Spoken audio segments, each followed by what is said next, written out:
할렐루야. 우리 옆 사람과 인사하실 때요, 더위 드시지 말고 하나님의 은혜 듬뿍 드시길 바랍니다. 시작.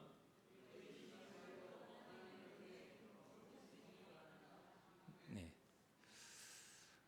안 먹을 수가 없죠. 더위가 너무 더워서요. 그래도 건강 유의하시고 너무 무리하지 마시고. 옛말에 말 한마디가 천냥빚을 갚는다라는 말이 있죠. 이 말은 말의 중요성에 대해서 말하고 있는 듯 하지만 사실은 그 마음의 진실함에 대해서 말하고 있어요. 이 말 그대로 말을 잘하는 것으로 천냥빚을 갚으면 이 세상에서 절대 빚질 일이 없고 떵떵거리며 살 사람이 누구냐? 사기꾼입니다. 사기꾼. 이 세상에서 진짜 말쟁이는 목사도 아니고요, 앞에서 나오는 그 유명한 강사들도 아니에요. 진짜 말쟁이는 사기꾼이에요. 그러면 사기꾼은 천냥빚을 갚는다, 이렇게 바뀌어야죠. 이 말은 그런 말이 아니라, 물론 말하는 지혜도 필요합니다. 이것도 포함되어 있는 말이긴 하지만 그보다 먼저 말하는 사람의 진심, 그 진심을 잘 담아서 전하면 천냥빚을 갚을 수 있다라는 것이죠. 그런데 진심을 전하는 게 얼마나 어렵습니까? 오죽하면, 화가 나서 승질이 나면 항상 하는 말이 뭐예요? 내가 할 수만 있으면 여기를 다 한번 까서 보여주고 싶어, 이런 말을 많이 하잖아요. 억울하니까.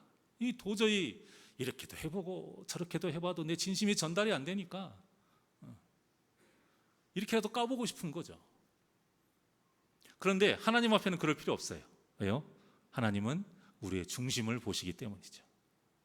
사람은 사람의 중심을 보지 못하기 때문에 열 길 물속은 알아도 한 길 사람 속은 모른다라는 말을 하는 겁니다.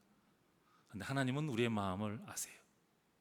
그리고 하나님도 우리에게 바라시는 건 뭐냐? 오늘 말씀의 제목과 같이 하나님을 향한 진실된 믿음인 거죠.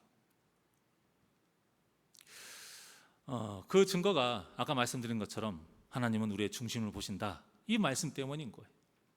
성도 중에서 기도가 좀 서툴러서 기도하는 모습조차 사람에게 보이기 부끄러워하는 성도님들이 간혹 계세요. 또 어떤 분들은 내가 만난 하나님을 전하는 데 있어서 좀 어려워하는 성도님들도 계세요. 그러면서 내가 믿음이 없나? 내 믿음이 가짜인가? 이렇게까지 고민하시는 분도 계시는데요, 하나님은 이런 겉모습으로 그 믿음을 판단하지 않으십니다. 성경에서 귀한 기도의 모습을 보인 인물들이 많이 있는데 그 중에 하나로 사무엘의 어머니 한나의 기도를 꼽습니다. 자, 그런데 그 한나가 하나님 앞에 기도했던 모습이 어땠어요? 당시 제사장 엘리가 봤을 때 무엇처럼 보였다고 그랬습니까? 술 취한 사람처럼 보였다고 그랬어요.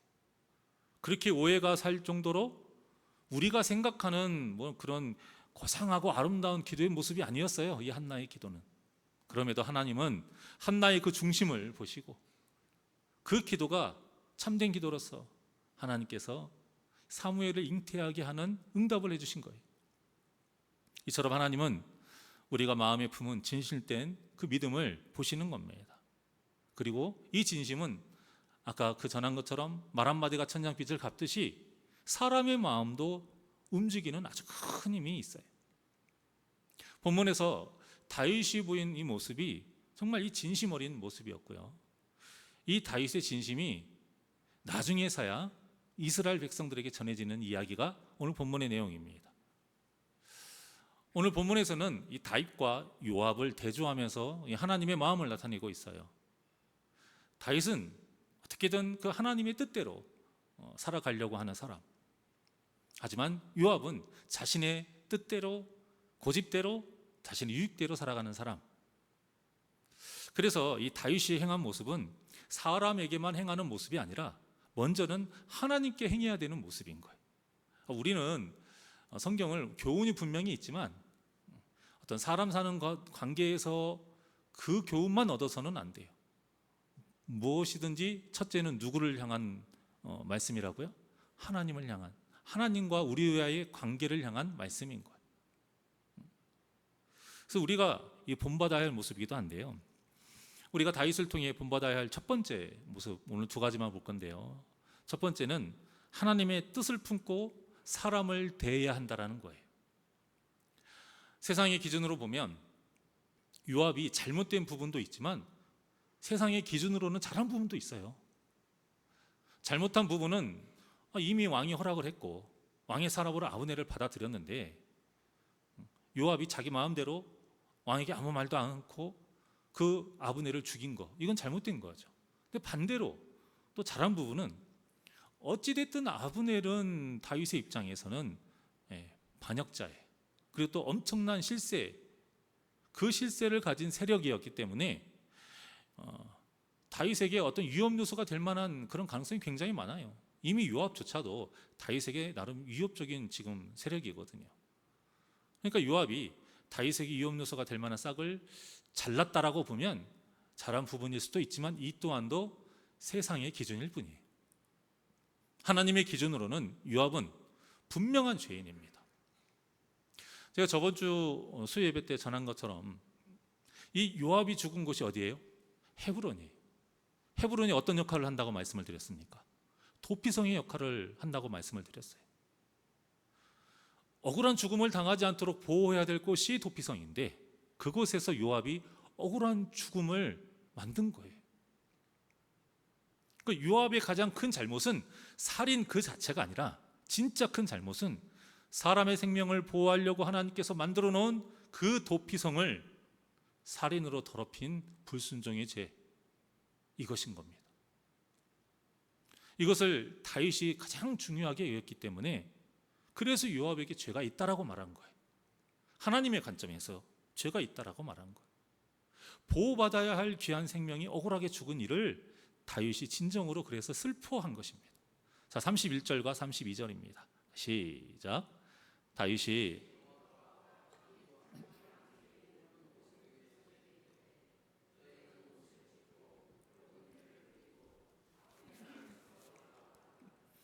다윗 왕이 상여를 따라가 아브넬을 헤브론에 장사하고 아브넬의 무덤에서 왕이 소리를 높여 울고 백성도 다 우니라.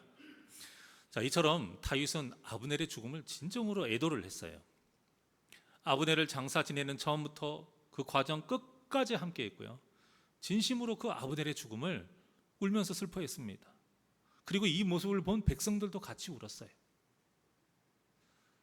사실 근데 이 본문을 두고 성경학자들의 의견이 좀 나뉩니다. 다윗의 이 모든 행동이 정치적인 계산에 의한 행동이다 이거죠. 자기에게 유리하게 어떤 입지를 다지기 위해서. 그런데 어떤 또 성경학자들은 아니다, 이건 신앙적으로 윤리적으로 이건 바라봐야 된다, 이렇게 말을 합니다. 물론 이 일로 인해서 다윗에 대한 백성들의 오해가 풀리긴 해요. 그리고 평판이 좋아지는 정치적인 좋은 결과가 확실히 있긴 합니다.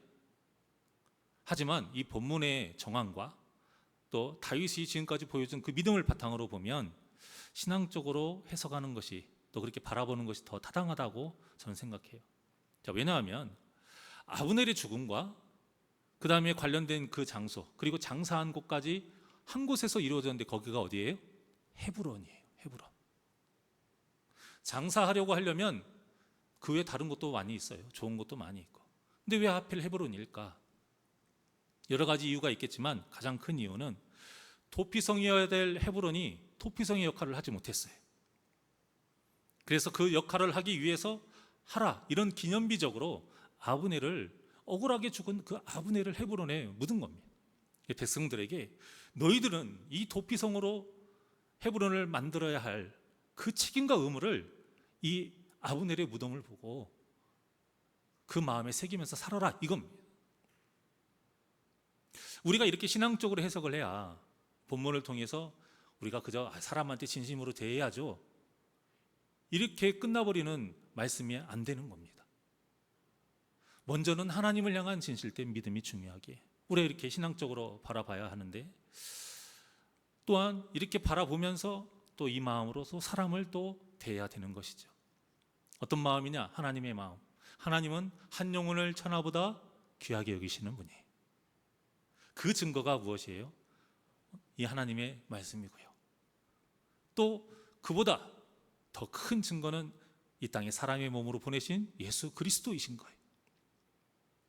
어떻게든 우리를 살리고자 하시는 그 하나님의 고집, 그 하나님의 열심, 우리를 향한 무한한 사랑이 하나님의 말씀과 예수님을 이 두 가지만 봐도, 두 가지라고 하기는 좀 그렇죠. 이 성경과 예수님만 보더라도 우리는 의심할 여지가 없는 겁니다. 자, 그런데 우리가 처음 지음 받을 때 어떤 모습으로 지음 받았어요? 창세기 1장 26절입니다. 시작. 하나님이 이르시되 우리의 형상을 따라 우리의 모양대로 우리가 사람을 만들고 그들로 바다의 물고기와 하늘의 새와 가축과 온 땅과 땅에 기는 모든 것을 다스리게 하자 하시고. 아멘. 자, 이 말씀과 같이 우리는 하나님의 모양과 형상대로 지음을 받았어요. 영이신 하나님이기 때문에 우리의 외적인 모습이 아니라 하나님의 마음을 본받게끔 우리는 만들었다 이거예요. 그리고 그렇게 살았어요. 그런데 죄를 짓고 나서부터 이 관계가 틀어진 거예요. 그래서 방금 봉독하신 것처럼 바다의 물고기와 하늘의 새와 가축과 온 땅과 땅에 기는 모든 것을 다스려야 되는데 어떻게 다스려야 된다? 하나님의 뜻에 맞게 다스려야 된다. 그래서 우리에게 권한을 주신 것인데 권한만 주신 것이 아니라 매뉴얼을 주신 거예요. 매뉴얼, 설명서, 행동 지침. 그게 뭐예요? 성경인 거예요. 성경. 그래서 이 땅의 것이 우리가 관리하고 정복하고 다스려야 되지만 우리 마음대로 하면 안 된다는 겁니다.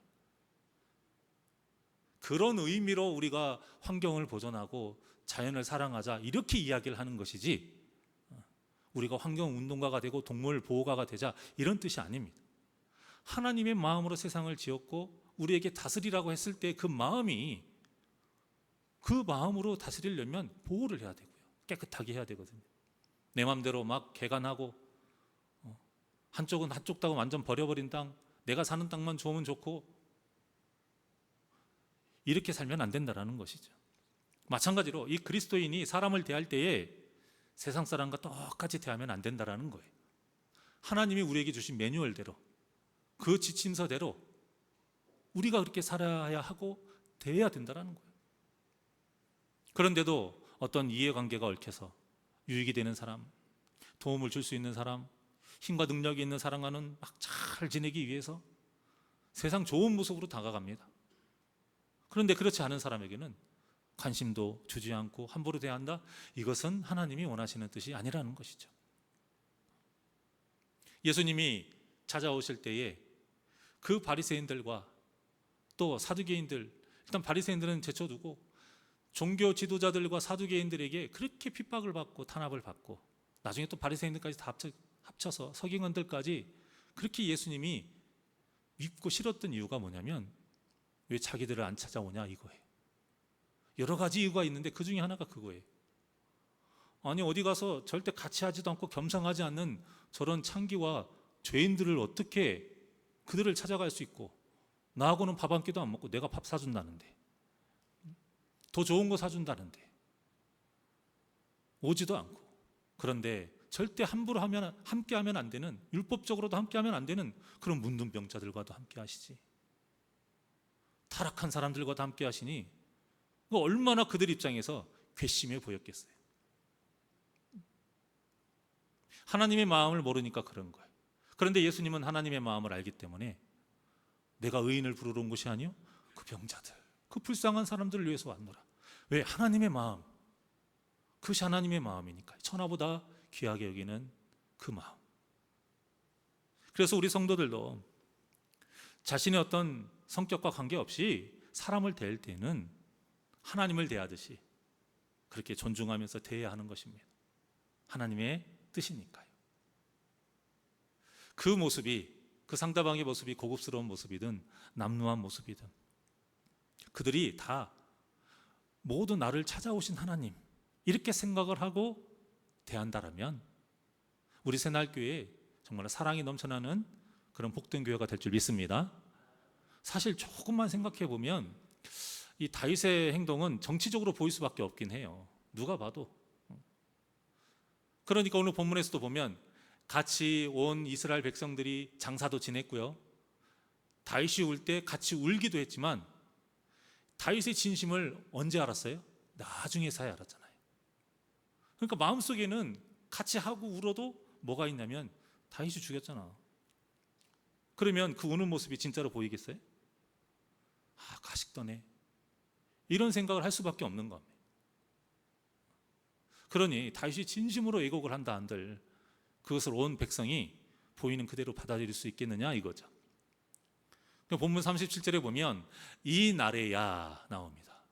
이 날에야 온 백성과 온 이스라엘이 내리 아들 아브넬을 죽인 것이 왕이 한 것이 아닌 줄을 아니라 이렇게 말한 거예요. 이 말은 곧 무슨 말이에요? 왕이 한 것인 줄 다 알았다라는 거예요. 그러니까 쇼를 한다 이렇게 생각을 한 것인데, 그래서 사람을 하나님을 대하듯이 존중하며 대하는 일은 귀한 일이지만 한두 번 했다라고 해서 우리가 생각하는 원하는 결과가 절대 나오지 않는다라는 거예요. 한두 번 해서 진심이 전해지는 일이 아니에요. 사람을 존중하고 사랑하는 것 반드시 인내의 믿음이 필요합니다.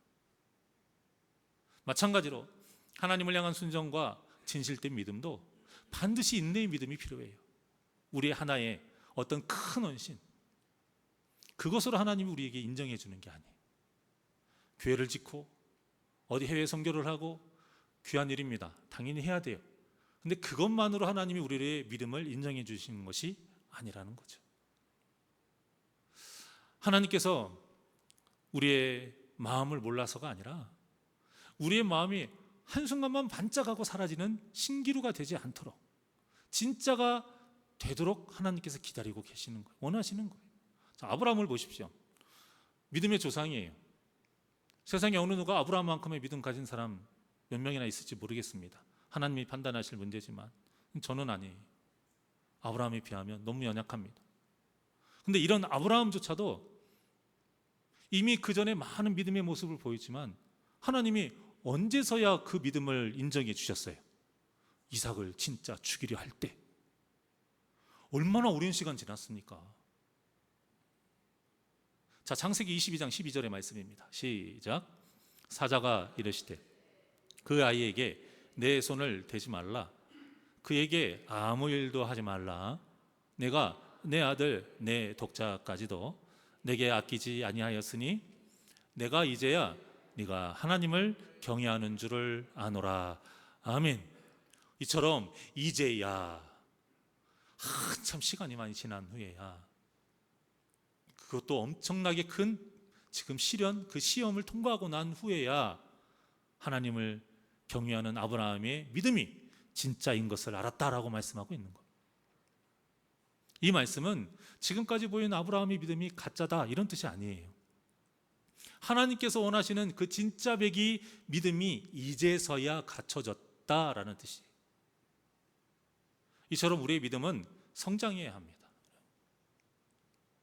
믿음 그대로 가지고 있는 것은 우리가 잘하고 있는 것이 아니에요. 쇠퇴하는 건 당연히 말도 말할 필요도 없고요. 유지하는 것만으로 다행이다, 우리는 그 생각 버려야 됩니다. 유지했었으면 아브라함은 이삭 절대 못 바쳤습니다. 성장했기 때문에. 그래서 이삭을 바칠 수 있었던 거예요. 우리가 믿음에 성장하지 않으면 언제라도 가짜가 될 수 있다는 사실을 그 이삭을 바치는 이 현장에서 하신 말씀을 통해서 딱 마음에 새기시기를 바랍니다. 이제서야, 이쯤에서나 돼야, 네가 이 정도까지나 해야 내가 네 믿음이 나를 향한 진실된 믿음인 것을 내가 알겠노라. 본문의 다윗도 그냥 애도하는 것으로 이렇게 자기의 진심을 백성에게 전하려고 한 것이 아니, 할 수 있는 최선을 다해서 아브넬의 죽음을 애도했고요, 그 자신의 진심을 백성들에게 전하려고 정말 노력을 했습니다. 그 노력 중에 하나가 무엇이냐? 애가인 거예요. 오늘 본문에 있는 애가 33절과 34절입니다. 시작. 왕이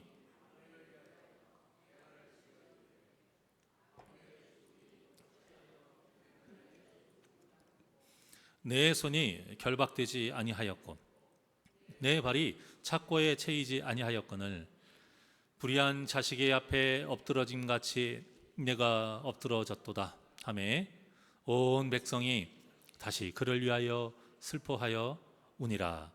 자, 이 애가를 통해서 아브넬이 잡힌 이 어떻게 죽었느냐, 이걸 지금 은연중에 알려주고 있는 거예요. 감옥이나 다윗에게 잡혀가지고 결박된 상태에서 죽었다라고 하는 것이 아니라 이미 자유롭게 돌아다니는 상황에서 어떤 상황 때문에 무방비 상태에서 불의한 자에게 억울하게 죽었다라고 지금 말을 하고 있어요. 그래서 그것이 너무 마음이 아프다. 그것도 보호받아야 할 도피성인 헤브론에서 죽은 것에 대해서 더 애도하고 있는 겁니다.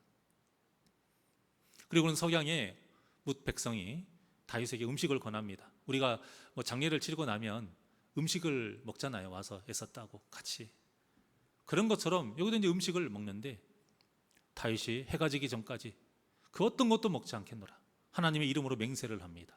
자, 이 모습을 온 백성이 보고는 36절과 같이 기뻐하면서 37절과 같이 다윗에 대한 생각이 완전 바뀌어버려요.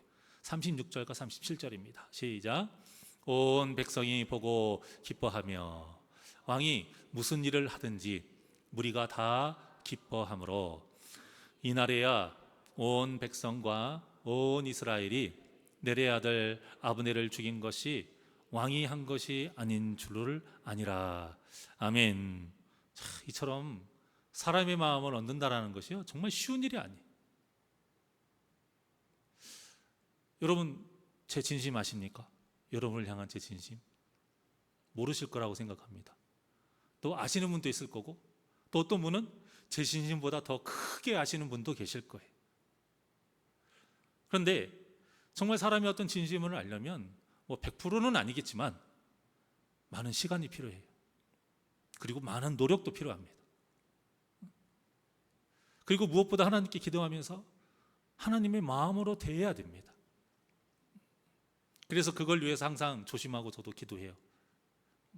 10년이 지나고 20년이 지나도 성도를 향한 나의 진심이, 하나님께 내가 서원했고 하나님께 다짐했던 성도를 향한 진심이 왜곡되지 않도록, 일단은 내 안에서 변질되지 않도록, 그리고 변질되지 않는다고 해서 다가 아니라 이 진심이 전해져야 하기에 성도들에게 온전히 전해질 수 있도록 기도하고 있습니다. 이것이 중요하거든요. 그래야 우리가 합력할 수 있으니까, 하나가 될 수 있으니까요. 이렇게 우리 모두 서로를 하나님의 마음으로 돕는 그 배필로 사랑해야 하는 것이고, 그 사랑 안에서 우리가 합력하여 선을 이뤄갈 수 있는 겁니다. 우리는 다 마음은 똑같아요. 우리 교회가 온전한 교회가 됐으면 좋겠다. 빈자리도 가득 채워지고 정말 세상에 좋은 소문이 나는 우리 새날교회가 됐으면 좋겠다. 그런 교회가 되기 위해서는 하나님의 말씀처럼 합력해야 됩니다. 합력하여 선을 이루어야 돼요. 그러려면 서로를 이렇게 하나님의 마음으로 존귀하게 되어야 됩니다. 자, 우리가 다윗을 통해 본받아야 할 두 번째 모습은 뭐냐면 하나님께 맡기는 믿음이 있어야 한다는 거예요.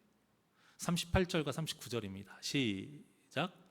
왕이 그의 신복에게 이르되 오늘 이스라엘의 지도자여 큰 인물이 죽은 것을 알지 못하느냐. 내가 기름 부음을 받은 왕이 되었으나 오늘 약하여서 수루야의 아들인 이 사람들을 제어하기가 너무 어려우니 여호와는 악행한 자에게 그 악한 대로 갚으실지로다 하니라.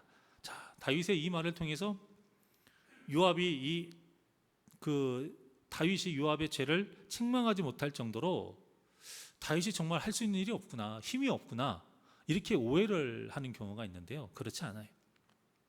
다윗이 하려고만 하면 어떻게든 요압의 죄를 물을 수 있어요. 법에 의해서든 무엇은 의해서든 군대를 일으켜서든 요압을 어떻게든 처리할 수 있어요. 하지만 그렇게 되면 나라가 위태롭게 되고요. 그 오롯이 피해를 누가 입냐면 백성들이 입습니다. 그리고 무엇보다 하나님께서 원하시는 뜻이 아니에요. 그래서 다윗이 하나님께 온전히 맡긴 겁니다. 자, 그래서 우리가 명확하게 알아야 될 것은, 물론 이 요압의 세력이 크긴 커요. 이렇게 본문에 말한 것처럼. 하지만 다윗이 세력이 약해서 부족해서 하나님께 맡긴 것이 아니라는 겁니다. 다윗이 어떤 사람입니까? 사울왕을 2번이나 죽일 수 있는 상황에서도 하나님의 뜻을 생각하고 맡긴 사람이에요. 그래서 다윗이 사울을 죽이지 않았잖아요. 요압도 마찬가지입니다. 비록 제어하기 어려울 정도로 지금 요압의 세력이 커지긴 했지만 어쩔 수 없이 맡긴 것이 아니라 하나님의 방법만이 선하기 때문에 믿음으로 맡긴 것입니다. 예, 자신의 방법대로 하게 되면 선한 결과가 나오지 않거든요. 우리 성도님들도 교회를 다니며 성도님들과 또 교회를 하면서 많은 문제들 겪잖아요. 그런데 대부분이 다 자기 성질대로 안 해요. 왜 그럴까요? 그렇게 한다고 해서 문제가 해결이 안 되느냐? 아니거든요. 문제 해결되기도 합니다. 그런데 좋지 않게 해결이 되거든요. 그보다 더 좋게 하나님이 원하시게끔 하나님의 뜻대로 선하게 해결될 수 있다라는 믿음이 있으니까 자기 성격대로 안 하는 거예요. 참고 이해해버리고 하나님께 기도하고 맡겨버리는 거예요. 지금 그 믿음인 겁니다. 로마서 12장 19절의 말씀 보겠습니다. 시작. 내 사랑하는 자들아, 너희가 친히 원수를 갚지 말고 하나님의 진노하심에 맡기라 기록되었으되 원수 갚는 것이 내게 있으니 내가 갚으리라고 주께서 말씀하시니라. 아멘. 자, 이 말씀은 원수 갚을 수 있는 힘 너희들은 없어. 그러니까 나한테 맡겨, 이 뜻이 아니에요. 하나님의 고유 권한을 침범하지 말라 이겁니다. 물론 다윗의 상황이 녹록지만은 않아요. 이건 사실이에요. 요압의 세력이 큰 것도 맞지만 그렇다고 해서 다윗이 힘이 없는 것도 아닙니다. 중요한 것은 다윗은 하나님 앞에 죄를 짓기 싫었던 거예요. 우리도 이 마음으로 우리도 성도를 대해야 되고요. 문제를 해결해야 됩니다. 한 유명한 목사님이 그 부흥회를 다니면서 있었던 일을 소개한 글이 있었는데 읽어보니까 이제 부흥회를 유명하니까 많이 이제 초청을 받았을 거 아니에요.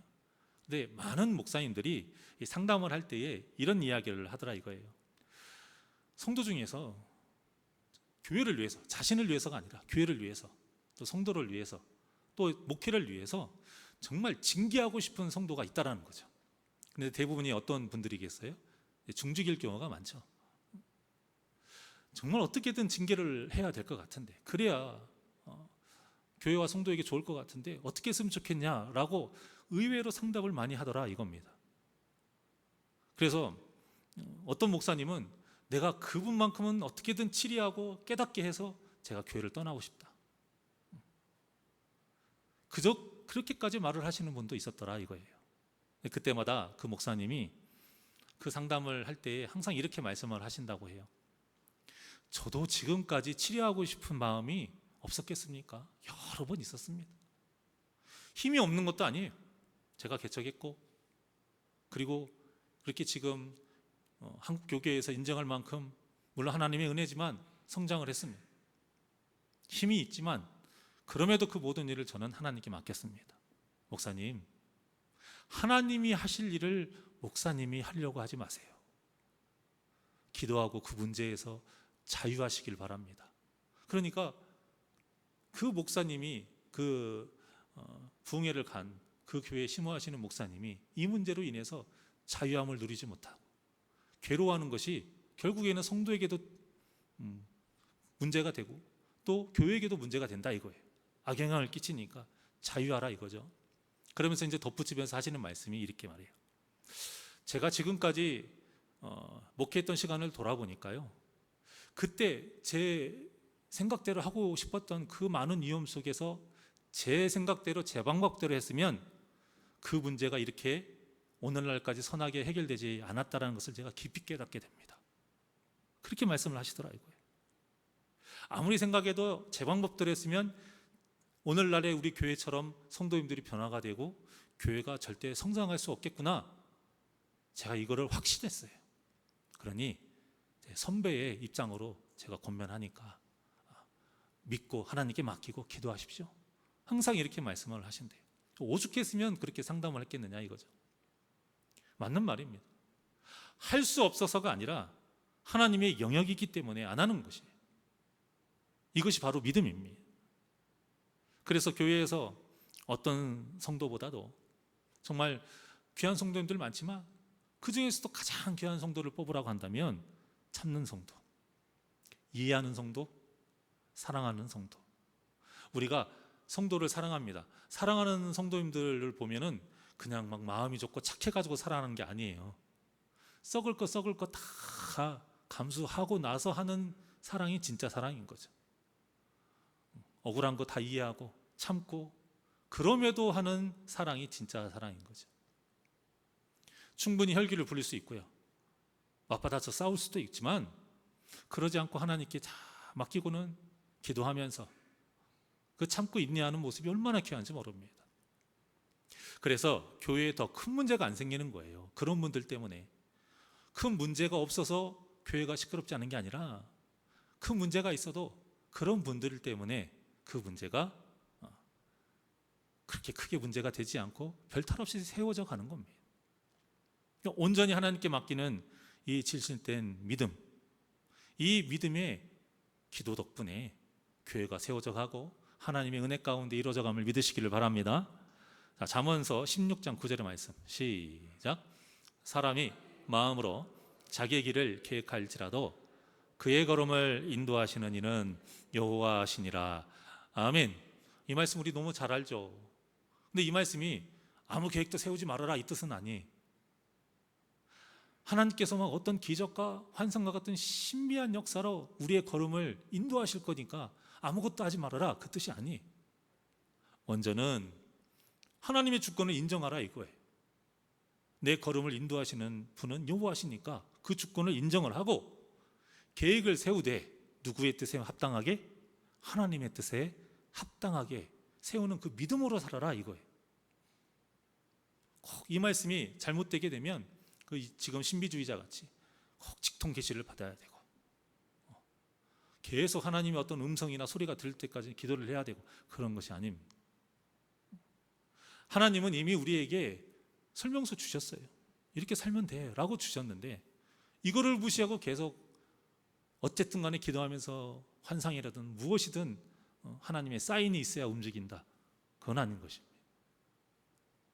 하나님의 주권을 인정하고 우리가 알고 있는 그 말씀대로 살아가는 것, 그렇게 계획을 세워가는 것. 항상 말씀드리지만 믿음은 근육과도 같아요. 우리가 이 믿음의 힘을 키우지 않고 이런 문제가 생겼을 때에 하나님께 맡길 수 있다? 그럴 수 없는 겁니다. 하나님께 맡기는 이 믿음도 갑자기 생기지 않아요. 우리의 믿음이 성장하고 나서야 맡길 수 있는 겁니다. 말씀과 기도를 키워야 우리가 그 믿음으로 죄에서 이길 수 있는 힘이 있는 것이에요. 이런 문제와 원수가 생기는 상황에서도 우리의 믿음이 힘이 있어야 내 뜻대로 하지 않고 하나님께 맡길 수 있는 겁니다. 그리고 그 믿음을 하나님께서 보시는 거예요. 그리고 그것을 인정해 주시는 거죠. 사랑하는 여러분, 참 진심은 전하기도 어렵고 끝까지 지키기도 너무 어렵습니다. 특히 하나님을 향한 이 진실된 믿음은 그 사탄의 온갖 유혹과 계략 때문에 끝까지 지키기가 얼마나 어려운지 몰라요. 요한계시록에도 끝까지 인내하라. 이 끝까지 인내하는 이 믿음에 대해서 얼마나 많이 말씀하고 있는지 모릅니다. 그 중에 하나만 보면 요한계시록 2장 10절의 말씀이에요. 자, 시작. 너는 장차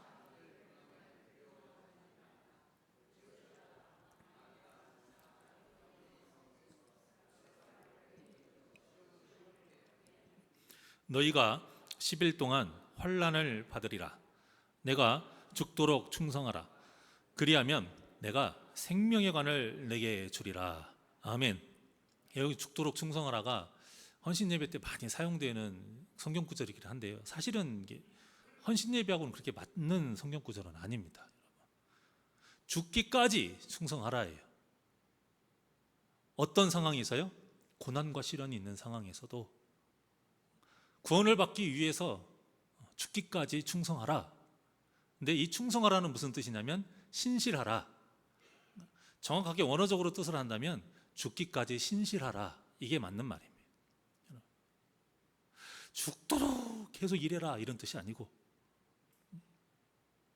마귀가 우리를 구원받지 못하도록 아주 큰 시험을 준단 말이에요. 근데 그것도 한두 번 주는 게 아니고 10일 동안 10이 무슨 수예요? 완전 수잖아요.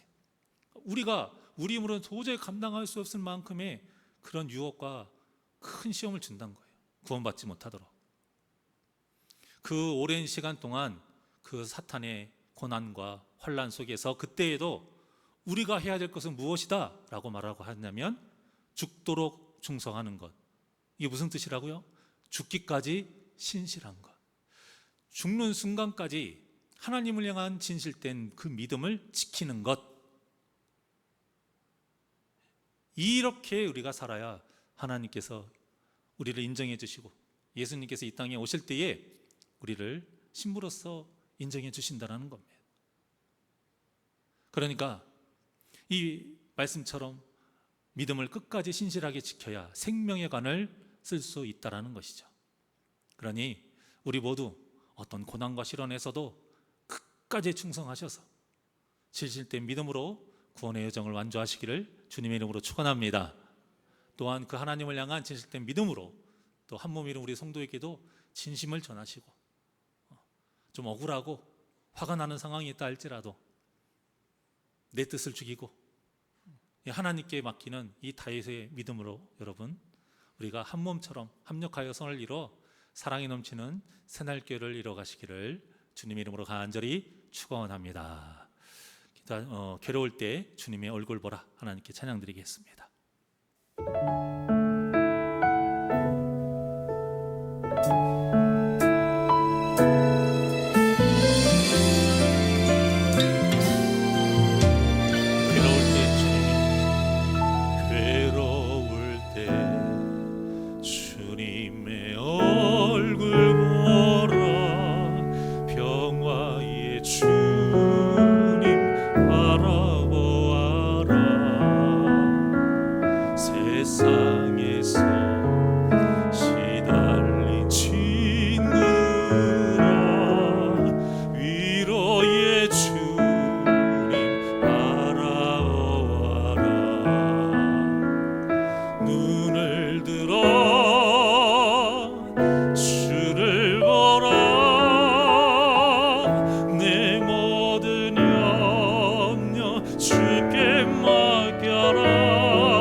언제나 우리 곁에서 함께 하시는 임마누엘의 하나님,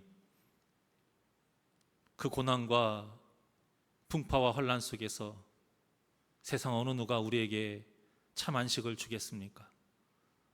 오직 주님만이 우리 마음에 평안과 안식의 은혜를 주실 줄 믿습니다.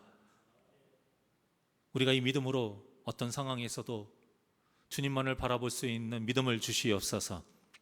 내 뜻대로 내 힘대로 하지 아니하고 모든 것을 하나님께 맡기고 인내하며 나아갈 수 있는 그 믿음을 주시옵소서. 죽기까지 신실하는 그 믿음으로 오직 하나님의 그 역사를 묵묵히 지켜보며 기도하며 나아가는 이 믿음으로 성도를 바라보고 참고 인내하며 그들을 이해하고 섬기며 사랑하는 이 아름다운 믿음의 모습을 통해서 그들을 향한 우리의 진심이 전해지고, 이러한 모든 믿음의 삶을 통해서 우리의 이 진실된 믿음이 하나님께 인정받는 역사가 있게 하여 주시옵소서. 한 영혼도 나고자 없기를 원합니다. 간절히 바랍니다.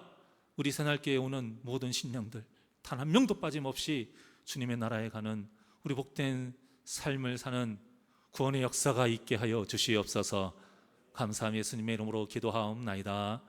아멘.